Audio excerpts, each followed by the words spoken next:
दोस्तों, आज मैं आपको इजराइल देश के बारे में कुछ ऐसा बताने जा रहा हूं जिसे सुनकर आप हैरान हो जाएंगे। इजराइल में साइकिल चलाने के लिए भी लोगों को लाइसेंस लेना पड़ता है। यही नहीं, ये दुनिया का एकमात्र यहूदी राष्ट्र है और इस देश का क्षेत्रफल इतना छोटा है कि 3 इजराइल मिलने के बाद भी राजस्थान के क्षेत्रफल के बराबर नहीं हो सकता। इजराइल एक ऐसा देश है जहाँ जन्म हुए किसी भी देश के बच्चों को नागरिकता तुरंत मिल सकती है, और अगर इजराइल के किसी भी नागरिक का बच्चा दूसरे देश में पैदा होता है तो भी उसे इजराइल की नागरिकता दे दी जाती है। वो जब चाहे तब अपने देश में इजराइल में आकर रह सकता है। वैसे तो इजराइल एक छोटा देश है, लेकिन इसके पास anti ballistic missile defence system है। इसके माध्यम से इजराइल अपनी तरफ आते किसी भी मिसाइल को रास्ते में ही ध्वस्त कर देता है। इजराइल दुनिया का एकमात्र देश है जहां महिलाओं को सैन्य सेवा में काम करना बेहद ही जरूरी है। यहाँ कई महिलाएं हाथों में बड़ी बड़ी बंदूकें लेकर घूमती हैं। उन्हें बॉर्डर से लेकर देश के हर कोने में कार्यरत किया गया है।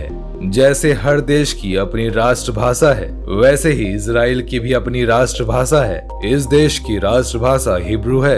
ये बात जानकर शायद आपको हैरानी हो कि इस भाषा का अंत मध्यकाल में ही हो चुका था। इसके प्रति लोगों की रुचि भी खत्म हो चुकी थी, लेकिन इजराइल की स्थापना के बाद देशभक्त यहूदी लोगों ने अपनी भाषा को फिर से जीवित किया। इसके बाद हिब्रू बोलने वालों की संख्या तेजी से बढ़ गई। हिब्रू को इजराइल का ऑफिशियल भाषा बना दिया गया।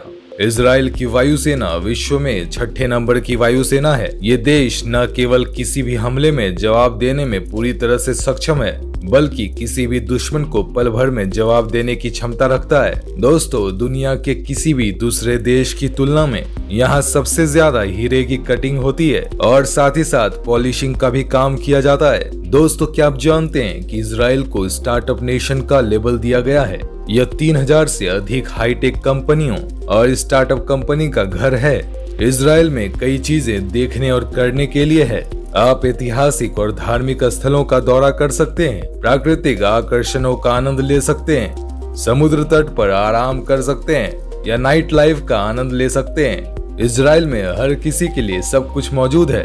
दुनिया के किसी भी देश की तुलना में इजराइल की एक गाय सबसे ज्यादा दूध देती है, लेकिन इस मामले में दक्षिण कोरिया बराबरी का टक्कर देती है। इजराइल के 10 घरों में से 9 घरों में सोलर एनर्जी का यूज होता है और इसका इस्तेमाल लोग पानी को गर्म करने में ज्यादा करते हैं।